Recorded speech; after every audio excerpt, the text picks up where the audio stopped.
আসসালামু আলাইকুম। আমি একটা কথা বলতে চাচ্ছি কি, আপনারা একটা ভিডিও দেখবেন এখানে। এই ভিডিওটা একটু লক্ষ্য করে দেখবেন। এই তাহিরি, এই বন্ড তাহিরি এই পর্যন্ত যতগুলো ওয়াজ পড়ছে, আপনার যতগুলো ইসলাম নিয়ে কথা বলছে, একটা কথা কি আপনারা পাইছিলেন ইসলামের পক্ষে? একটা কথা ইসলামের পক্ষ নেই। কারণ সে চাচ্ছে সে ভবিষ্যতে পীর হইব, বাটফার হইব, বন্ড হইব। এটা হচ্ছে ওর ইচ্ছা, ঠিক আছে? যে ব্যক্তি ইসলাম নিয়ে কথা বলে না, সে কখনো গলা উঁচু করে কথা বলে না, সবসময় গলাটা নিচে করে কথা বলে, মানুষের কাছে ভালো হওয়ার জন্য, যেন আমাদের আর ইসলামটা যেন কত বড় ওটা বোঝার জন্য, ঠিক আছে? আমি মূর্খ মানুষ, বেশি কিছু জানি না, কিন্তু যতটুকু জানি আলহামদুলিল্লাহ আলহামদুলিল্লাহ, আল্লাহ কাছে লাখ লাখ শুক্রিয়া। আমি অনেক জানি না, অনেক কিছু জানি না, তারপরে জানি আমার ধর্ম নিয়ে আমি অনেক কিছু জানি, ঠিক আছে?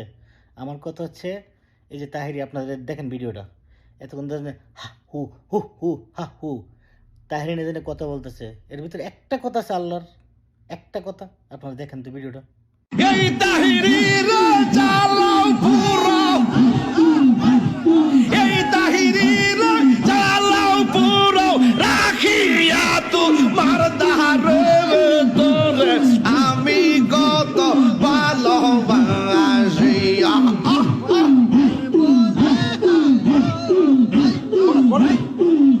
আমার মুর্শিদ কেন না গো, আরে আমি কত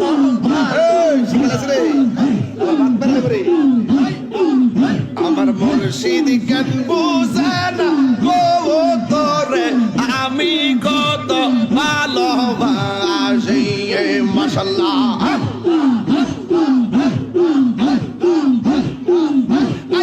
আমার প্রাণের মুর্শিদ,